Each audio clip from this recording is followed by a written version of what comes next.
The Minnesota Vikings signed Christian Darrisaw to the largest offensive lineman extension in NFL history.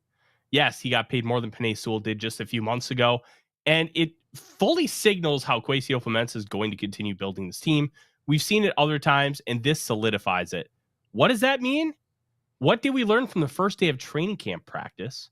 And much, much more here on The Real Forno Show.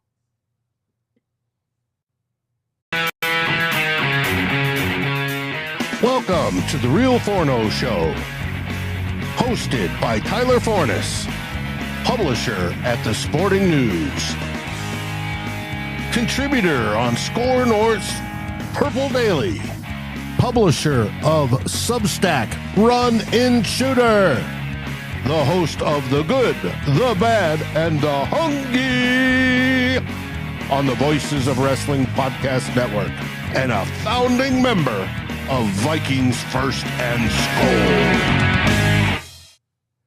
Welcome, ladies and gentlemen, to another episode of The Real Forno Show. I'm your host, Tyler Forness. With me, as always, in the top right corner, is producer Dave. Dave, training camp is back, and we actually have things to talk about that are new for the Minnesota Vikings. And boy, oh boy, is it great to have.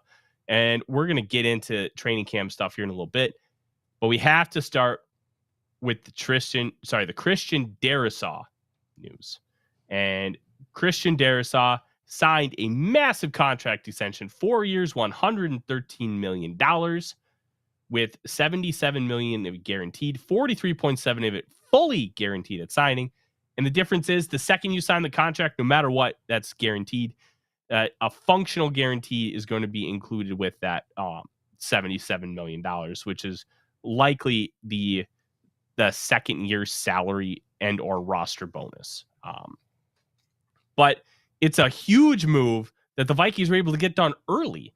There was some concern after Penei Sewell signed his contract for 4 years, $112 million back, I believe, in March, where, okay, are the Vikings going to get themselves priced a little too high? Because I mean, Jefferson, the market significantly grew after his fourth season in the league. And look, the Vikings were going to pay him a boatload of money anyways. And sometimes it takes two to tango. Well, Darrisaw was willing to tango, gets it locked up. And now the Vikings have him for the next 6 seasons. And I'm doing the math quick in my head. You're looking at around $137 million over 6 years. Yeah, that's pretty good. Now, would I want to have that number a little lower? Sure. You always want to theoretically have guys make less because then it makes sense for salary cap. But you don't want them to make less because you're human and you put your lives on the line. Get all the money you can. It's a really weird conundrum. But by getting this deal done now, Darrisaw gets market value, being the number one paid offensive lineman in NFL history, while the Vikings are going to save a few $1 million by getting it done this year instead of next.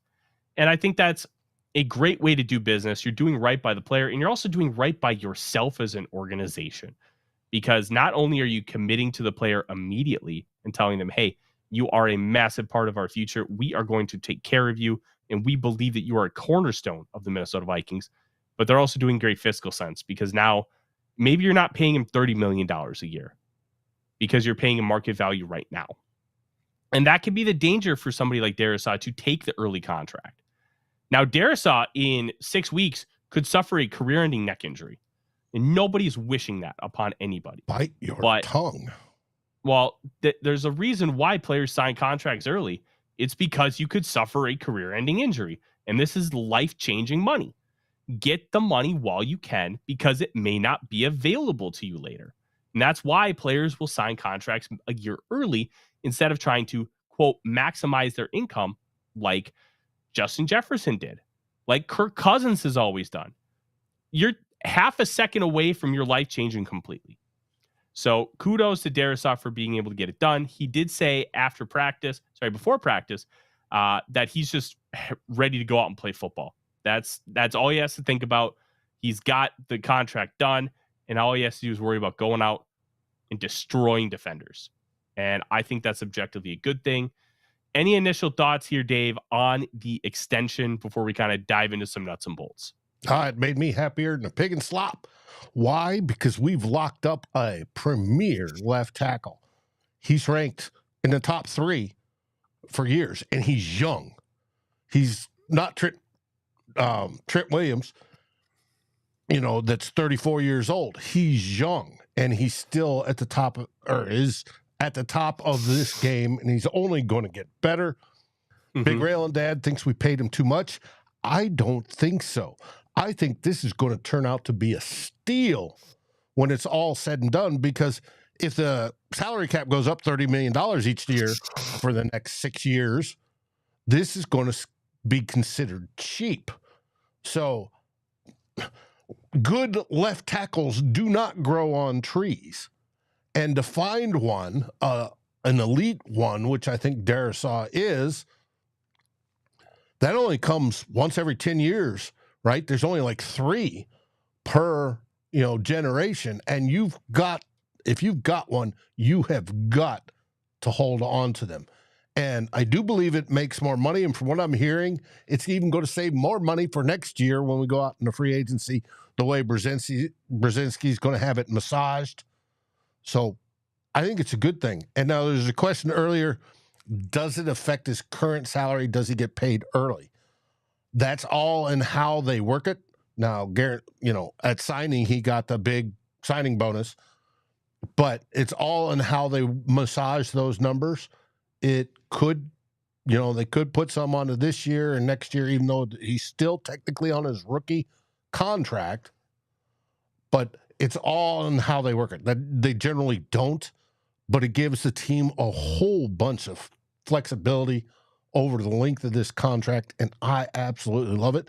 And just the fact that we've got him secured for the next 6 seasons through 2029 is amazing. It's the longest extension by Kwesi Adofo-Mensah. He believes in investing in his best players, and I'm all for it. I think it's a great move. And you're on mute. I put myself on mute. I'm still sick, so I'm still trying to get some crap out of my throat. But let's take a look at the current salary cap situation for Christian Darrisaw. So we do know there's $43.7 million fully guaranteed at signing. That's going to include some base salary and the signing bonus. So we don't know how that exactly is structured yet. Justin Jefferson got a $36 million signing bonus. Darrisaw is not going to get that much. Historically, the Vikings have not paid out signing bonuses more than like $15 million. So I think because Jefferson got 36, let's say Darrisaw gets 20. All right. That would also lower his base salary this year to the league minimum, which is going to be $1.1 million. All right. And then the $20 million signing bonus, that's $4 million. So his cap hit would go up from 4 to like 5.2. So it go up about $1 million. Next year, the 2025 salary cap number is all base salary, $16.037 million, the 5th-year option for Darrisaw. Now, that's a fair amount of money, but it's also a really good deal when you're talking about Christian Darrisaw because he's proved himself to be one of the better left tackles in the game, and you kind of take that with a grain of salt. So about $20.5 million that the Vikings have in salary cap commitments to Darrisaw are going to be split up over the next however many seasons. And I'm really intrigued to see how this structure is laid out because Brzezinski, historically does not give a lot of signing bonus, but they did with Justin Jefferson. And I'm going to check with Hockenson because I cannot remember how much Hockenson got. It looks like Hockenson got $18 million in signing bonus, which $18 million isn't nothing, but that's under that $20 million mark. Left tackles make a lot more than tight ends, so you would assume that signing bonus number would be higher for a left tackle versus a tight end. But The way the Vikings are structuring things, they are setting themselves up for a 4-year window, 2024 to 2027. Hockenson's contract expires after 2027. Jefferson's after 28. Darrisaw's after 29. And 2027 would be the first year that JJ McCarthy could potentially play where he had an extension in the bank, because that would be his 4th year in the league. So you are setting yourselves up for a window. You've got the number one wide receiver, both in terms of money and in terms of on-field play. You have the number one left tackle in terms of money, top 5 in terms of play, and a top 5 tight end who I believe is now 2nd in terms of money in Hockenson.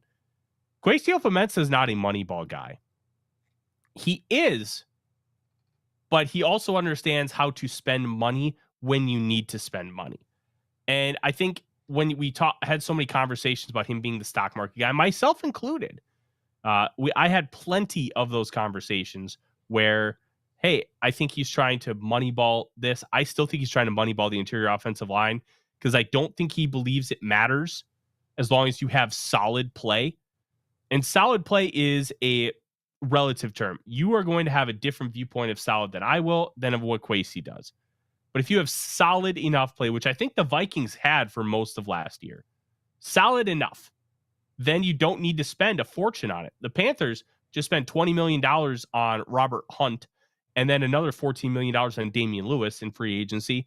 The Rams spent about $35 total million on Jonah Jackson and Kevin Dotson in free agency to play guard. The Vikings have Blake Brando making slightly over $3 million average annual value, and Ed Ingram, who's still on his 2nd-round rookie contract. And Dalton Reiser, who is a certified backup right now, it has an incentive-laden deal worth upwards of $2.4 million. That's not a lot of money. And guess what? They could be average. And if they're average, that allows you to allocate those resources to other positions. And that's how I think he's moneyballing. He's moneyballing in positions he doesn't view as valuable, and he's prioritizing those hyper-talented premium position players by giving them big contracts. He just gave Darrisaw one. Left tackle is arguably the 2nd most important position on your football team if you have a right-handed quarterback. It has been, Dave, for the entirety of my life, that you have people arguing that consistently. Wide receiver is a premium position. How premium? That is left up to interpretation because of the advent of 7-on-7 camps and the amount of talented wide receivers we get influxed into the league every single year. But Jefferson is different. And because he's different and an outlier in such a positive way, it makes it feel a little bit more premium. And then right tackle Brian O'Neill is making $18 million a year. And he is a damn good right tackle, top 10 in the league at his position. So he's prioritizing those premium positions. Then he prioritized Jonathan Grenard at $18 million a year, 4 years, $72 million. Or is it 4 for 76 and 19? One of the two. A lot of money for Jonathan Grenard in that edge rusher spot. And then he allocated another draft pick to it in Dallas Turner. So we're seeing how Kwesi Adofo-Mensah is prioritizing what he views as premium positions and how he's trying to moneyball other positions like cornerback. Cornerback, he's throwing a lot of interesting assets at it without throwing a lot of money. You have a 2nd-round pick in Andrew Booth, a 3rd-round pick in Mekhi Blackman, a 4th-round pick in Caleb Evans. He did put a 4th-round pick into Kyrie Jackson before his tragic passing with the same idea, where if you have talented players who are capable enough to be solid, then you don't have to worry so much about the cornerback position. It's not about having one elite guy. It's about having nobody who sucks. And by throwing so many intriguing assets at it and letting them develop, then you can potentially have that. 2021 Bengals, you've heard me say it before. I'm going to keep saying it again. I think that's the blueprint for how Kwesi Adofo-Mensah wants to build up the cornerback room. Solid play. Don't prioritize going and finding somebody truly elite. Just get really good football players. Byron Murphy, good football player. Mekhi Blackman, who apparently hurt his knee earlier today, good football player. Shaq Griffin, theoretically still good football player. Now, are any of these guys making the Pro Bowl? No. But you don't need them to be Pro Bowlers. You don't need them to be the elite of the elite. You need them to be good. Be 7s out of 10. And then let your players at elite premium positions be able to take over and do their thing, because you can't have elite players at every position. It's a salary cap era. Unless you are just absurd and find all pros as a rookie in round 5 at linebacker, you're just not going to have that. You're going to have holes. So have holes where it's more about the collective unit than it is about one single player. And I think that's why cornerback and interior offensive line have been prioritized as such. Now, we can have an argument. And I know, Dave, I saw your face a little bit earlier. I think you were a little like, what are you talking about with some of this stuff? And I think there's discussions to be had. Oh, I think there's another aspect to it. Okay. Kwesi's focusing on these key positions, high value positions, right? Yeah. Left tackle, best wide receiver in the league, top 5 tight end, going in and get one of the better edge rushers in free agency to build up. Whereas we're not paying a safety and a linebacker and a running back exorbitant money along with a quarterback exorbitant money and can't afford anything else. I think part of it is he's focusing on the most important positions that has availability that he can get now while trying to get the finances in order, and then hoping for, with those premier positions covered, the just good enough gets them to keep them competitive, because the Wilfs will always want them competitive. I think that's going to happen. But I think next year and the following years, when the finances look better, we have more cap space. We're not sitting there going into the season and going, we're $20 million over the cap. What are we going to do? Oh, we finally get under the cap, and then we got to go shopping in the $5 movie bin to try to find somebody that hopefully will have a miracle rebound season. I think we're getting into a position now, and I think it's taken this long, to where next year, when we go into free agency, we can pick up some of those premier guys if they are available, and then we can use them because we still have the space to add, to fill in some of those spots, whether it be cornerback, whether it be interior lineman, whether it be defensive interior lineman, and then take that along with the draft and fill those remaining holes looking at top talent, right? And if it's, hey, there's no good defensive interior guy in free agency. All right, that's my number one priority in the draft.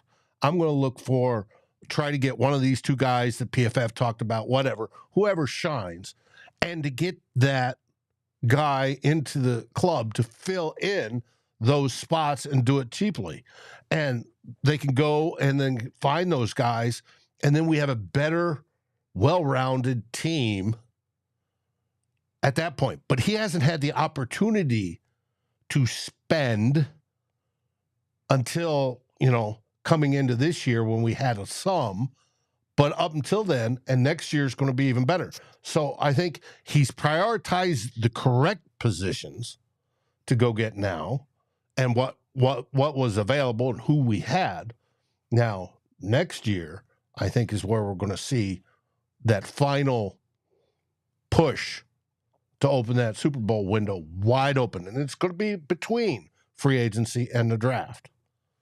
Mm-hmm. I agree with Big Rail and Dad. We're not done. We are not done at this point, but we're done probably for this season. So, in finding talent.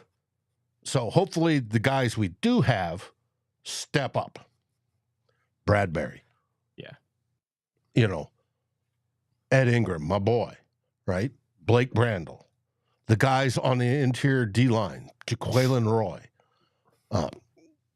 Levi Drake Rodriguez. Hopefully we find those guys that step up and make it so we don't have to go looking for it next year.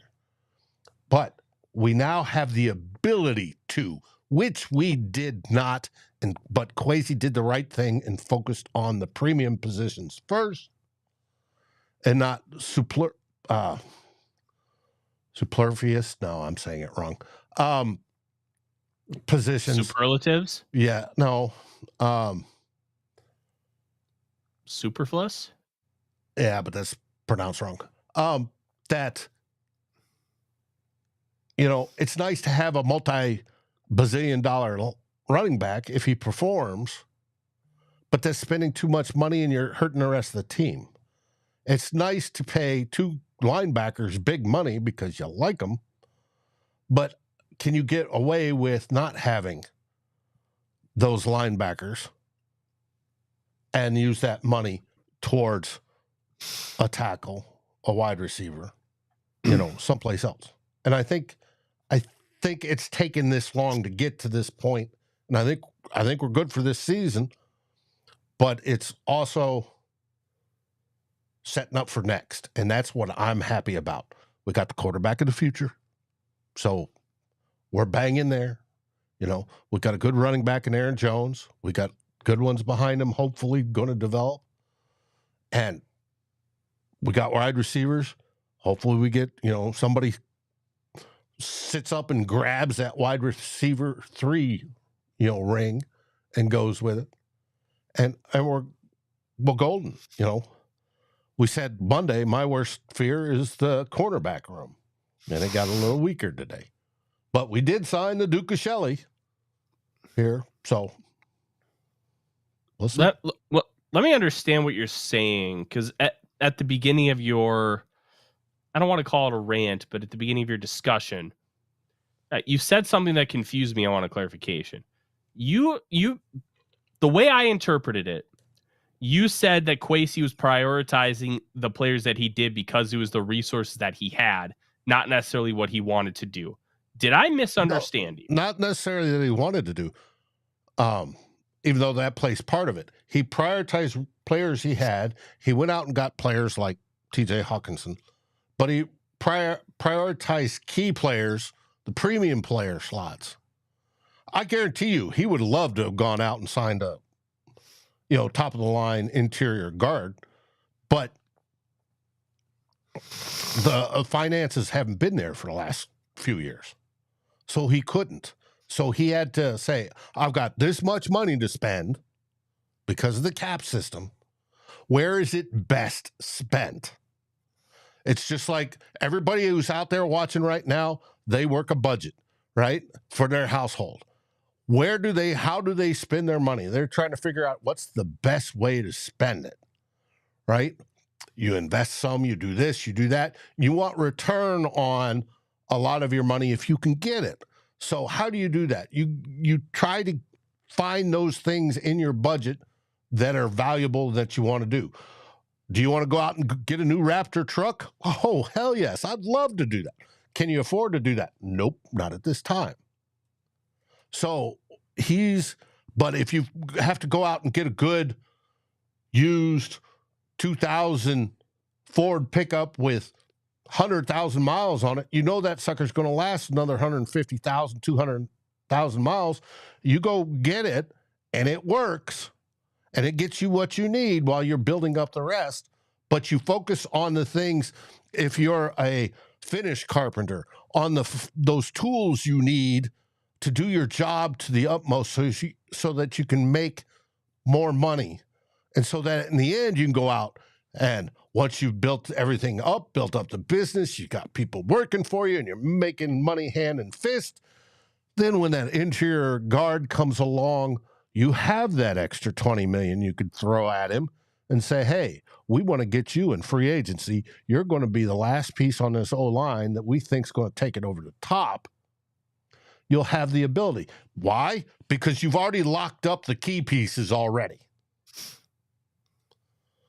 And with that Super Bowl window's wide open. And I think that's the thinking of Kwesi Adofo-Mensah. At least I hope it is. I think it's smart thinking. So we'll find out because he hasn't had that availability up until, coming into this year when they started clearing books. He's been clearing books over the last couple. Yeah. I'm intrigued to see how things develop, and the way I kind of see things is kind of how I've already explained. I don't think when it comes to being in a salary cap position that he wants to spend a ton of money on interior offensive line, and he doesn't want to spend a ton of money on cornerback. And will things change next offseason when he's going to have more money to spend?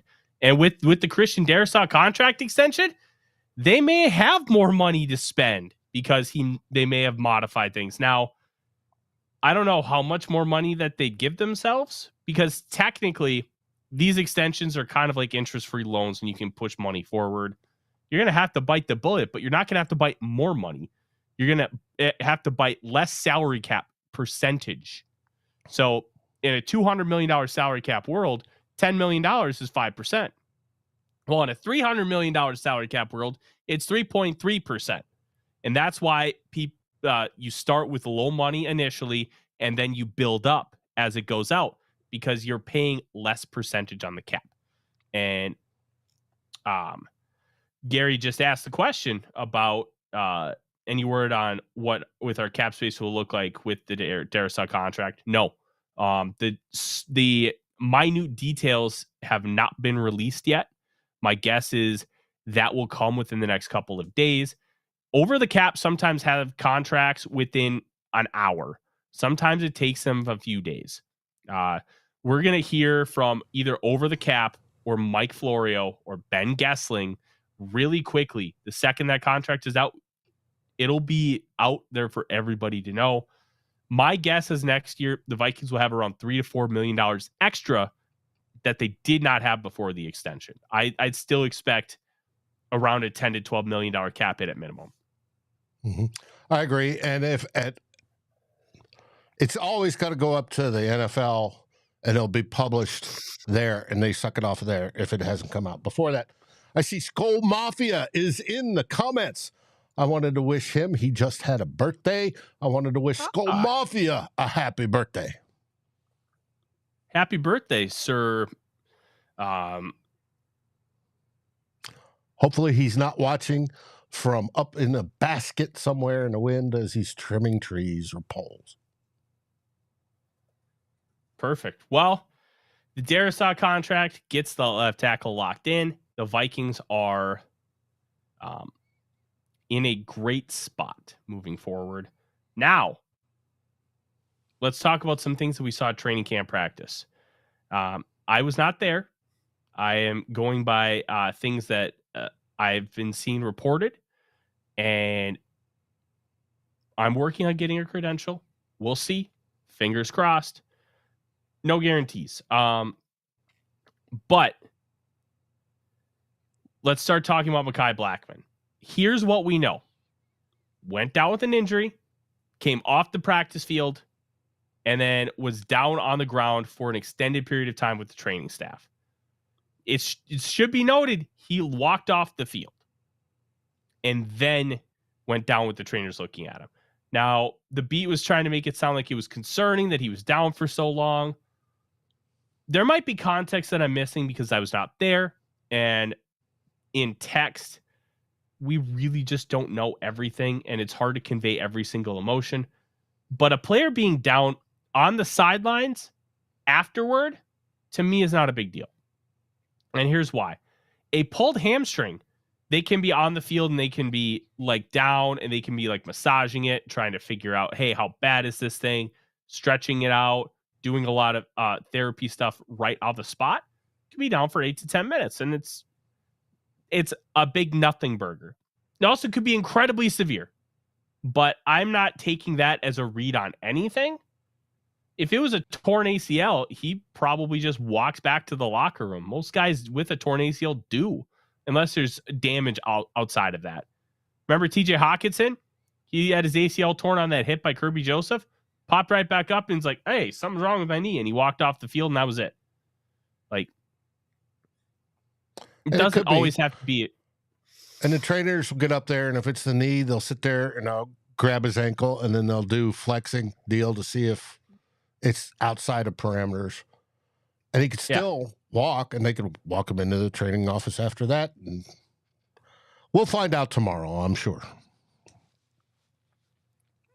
Yeah, so we'll see. I'm not going to read into anything. I'm going to let it play out. And from there, we'll see. Now, it could be really bad, but I'm not going to believe it's any worse than it already is. It's a knee injury. It could be incredibly minor. Best case scenario with the knee, sprained MCL, 2 to 3 weeks. Do you want him out 2 to 3 weeks? No.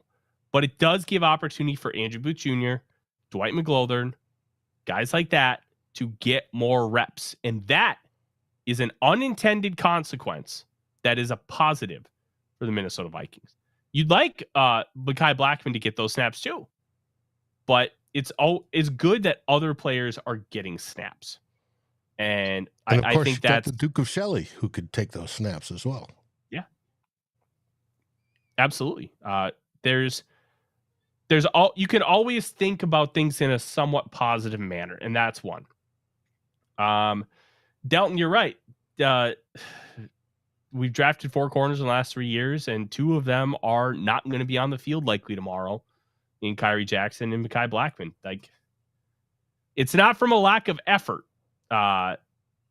It's one being an injury and the other being an absolutely fluky tragedy. Like, it's hard for that aspect, it's hard to really blame anybody.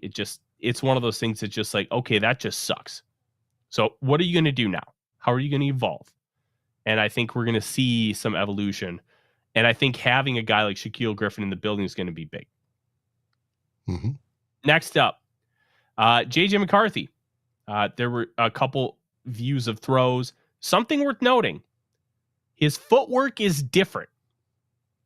Kevin O'Connell wanted his left foot forward on shotgun snaps.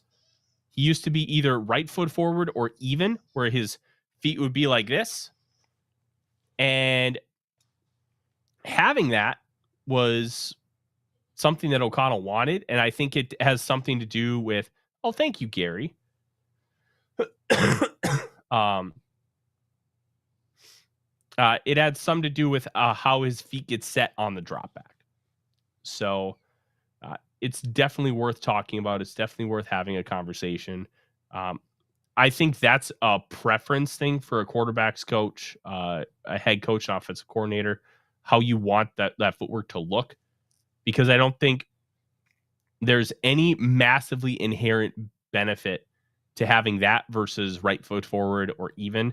It's just how you get into that footwork. And because you're going to be opening up to the right, well, your right foot is already back, so it makes that turn just a little bit easier. So it has a little bit of a benefit, but you're not talking about, hey, you're going to give this guy a turbo rocket for your car. It's not going to be something that drastic. So the Vikings got the footwork they wanted, and we'll kind of see how it goes. But McCarthy did have a couple nice throws that, from what I heard and saw. His first one was a screen pass batted down, and then he hit Lucky Jackson on a dig route, which if you can hit the dig routes in this league, you're going to be okay. Dig routes are huge. Dig routes are massive, especially in this offense. Kevin O'Connell loves dig routes. He loves running dagger concepts, but he likes to run them out of a lot of different formations. And by doing so, makes things a little bit easier for your quarterback because they can be cheat codes at times. But yeah, not a whole lot for McCarthy to start off, but that's okay. It's practice 1. He's not going to get a ton of run. I heard on his first snap, B-Flow sent the house to see how he'd react. Yeah, and there was a screen and it got batted down. Like, I think that's good. Well, I mean, it's also incredible, Brian Flores. Delton, a dig route is you run about between 10 and 15 yards, and it's an in. So you go straight up, and then you curve in. So you're running a route at a 90-degree angle. Gary wins. Thank you, Norsefius. It's very kind of you. Other than that, not a ton from training camp practice day 1. It's obviously the first day back. They're doing like a lot of 7-on-7 stuff, a lot of individual drills. But Sam Darnold apparently looked the part. The ball was flying out of his hand. And we talked about this before. It has never been an issue with talent with Sam Darnold. It's been an issue of putting it together. It's been an issue of being in the right headspace and taking advantage of opportunity that's in front of you. It's never been an issue of this guy just can't throw the football well. No, he can sling it. And he's shown the ability to sling it across every stop he's ever been at. The big thing here, he needs to show more. He needs to show more and being able to string things together. About to turn 27 years old, going into his 7th year in the NFL, maybe this is the time where he's able to figure that out. Maybe he can take a massive step forward. And I think with the success of a Geno Smith, a Baker Mayfield, guys who were higher picks who didn't really get off to the greatest of starts, but were able to figure it out. This could be the renaissance for Sam Darnold. And I don't think it's crazy to think about because it's like Kwesi Adofo-Mensah said it in Monday's press conference. It takes a lot of people to fail a quarterback. We talk about, it's their fault. Well, sure, at the end of the day, they're still the ones playing, but how are they being supported? How are they taking it everything else? How is the coaching staff? How are the supporting cast? How are the weapons? How are the offensive linemen? There's so many other factors. The play calling. Like, you got to look at all those things. Big Railing Dad, thank you. I'll answer that here in a minute. I'm going to get to that at the end of the show. There's so many other factors with those things, Dave. And Darnold is as pretty much everything in the clear for him. Got a good running back. He's got a good offensive line. He has incredible weapons. He's got a great creative play caller. He needs to be able to put it together. And if he doesn't in this situation, especially playing in a dome, then you can just declare Darnold is just never going to happen. And I think that's fair. If it does not happen in this situation, it's probably never going to happen. Probably won't. And I think that's part of it. Dave has this graphic for you guys to see how everything is. And that's a basic route tree. There's a lot more to route tree. But a dig is basically a square in, or what I would call it when I grew up in the in. Yeah. You can also call a comeback and a curl route a hitch route. Mm-hmm.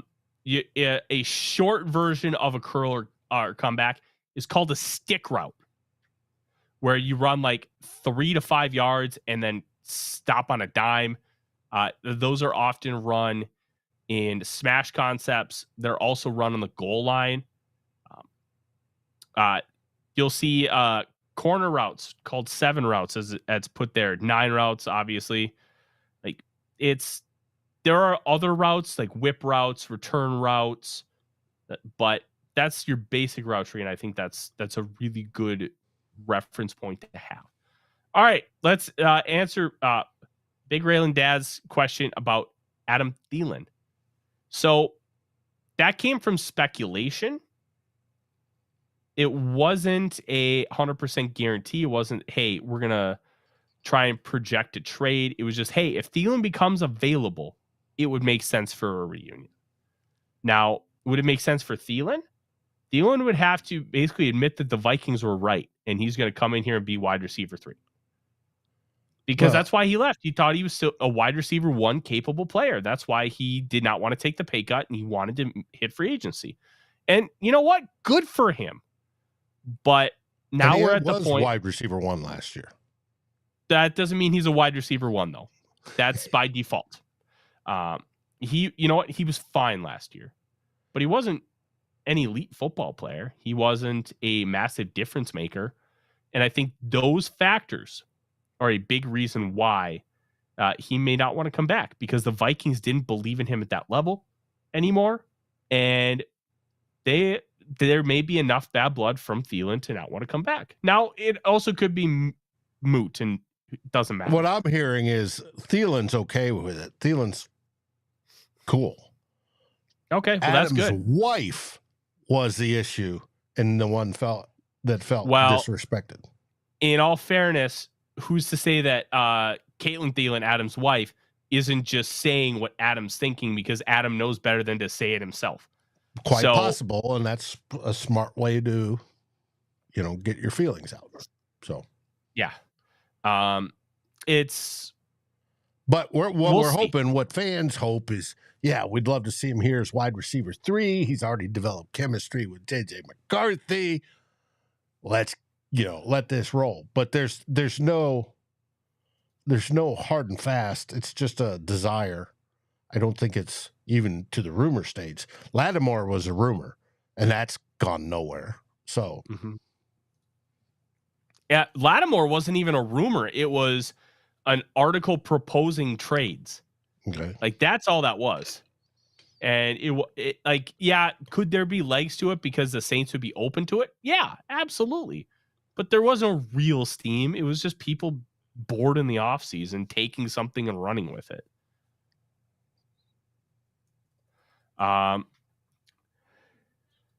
As we kind of finish up the show, if you guys have any more questions, fire away in the chat. As you've seen, those who do end up sending the super chats will get the priority. We will make sure we answer those first and foremost, but we'll try and answer any question you have. Chuck says, evil women except Mary.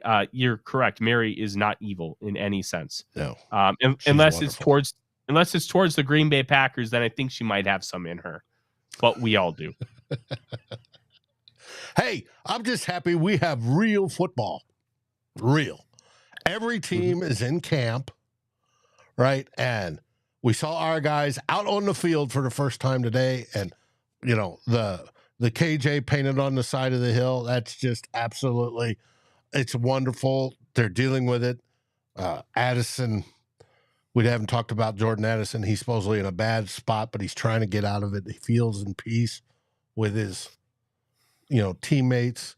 He admitted he's got to make better decisions. So hopefully he'll finally pull his head out and we'll hear that noise and he'll be no more trouble after this. So.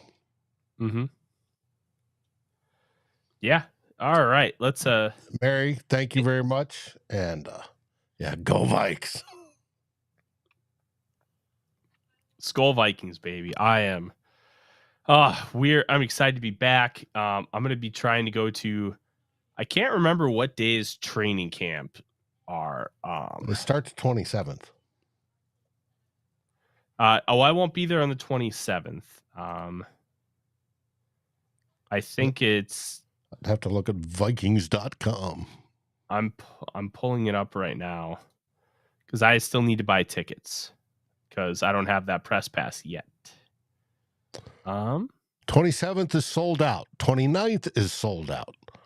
Next availability, July 30th. And then 31st, August 2nd, August 3rd, August 7th, August 8th. The 29th is sold out, huh? Yep. Ooh. Okay. Well, that sucks. I was going to try and go on Monday. Well, I guess not. I won't be going to the night practice, though.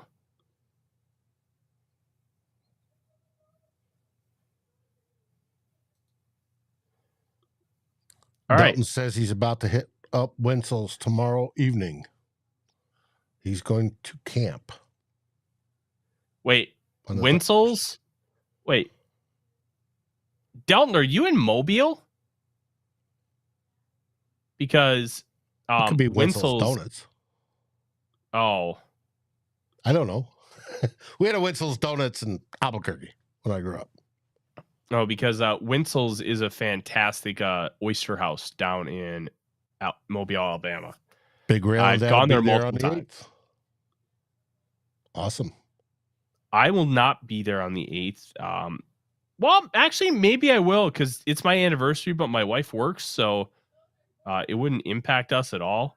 I need to talk to her about the 7th because I think we might be going on the 7th. I don't know. I'll be going a few times for sure.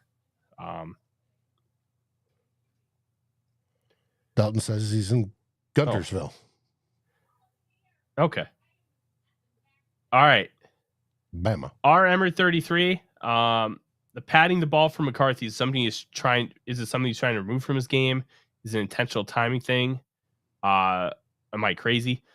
That's a great question. I'm not 100% sure. Some people do that. Quarterbacks just do it regularly. I don't really have a good answer for that. Some people do it for timing. Some people it's a rhythm thing. Some just do it, and it's just out of habit. It's the quarterback thing. It can be good. It can be bad. I don't really have a good answer for JJ McCarthy. I'll talk to people that know this a little bit better than I do and try and get an answer for you, but that's all I've got. Brett, thank you very much for us being your go-to. I really appreciate that. I know Dave does as well. Mm-hmm. In the meantime, I will try to be at training camp. I'm still mad that I should have bought tickets, but I was slow, and now I won't get to go on the 29th. But yeah, that's okay. That's the first padded practice, so maybe somebody's selling a ticket otherwise.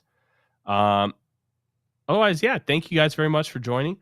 We will have a lot more coming, including there will be a big announcement for me next week. I'm not going to just tease it at that. And there's going to be a lot of really cool stuff coming for you, for me, and everything in between. Don't forget 2 old bloggers this weekend. This is why you want to always have your notifications on, because it was at 3:00 this past Sunday.